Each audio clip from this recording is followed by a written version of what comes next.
মুসলিম উম্মার কত ধরনের সমস্যা থাকতে পারে, তাই না? সেজন্য আল্লাহ কত সুন্দর সিস্টেম করে দিয়েছেন দেখেন।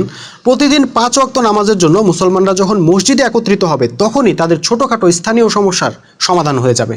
যদি ওখানে সমাধান না হয় তাহলে সপ্তাহে একদিন জুমার ব্যবস্থা রাখা হয়েছে, সেখানে জুমার নামাজ শেষে ওই সমস্যার সমাধান হবে।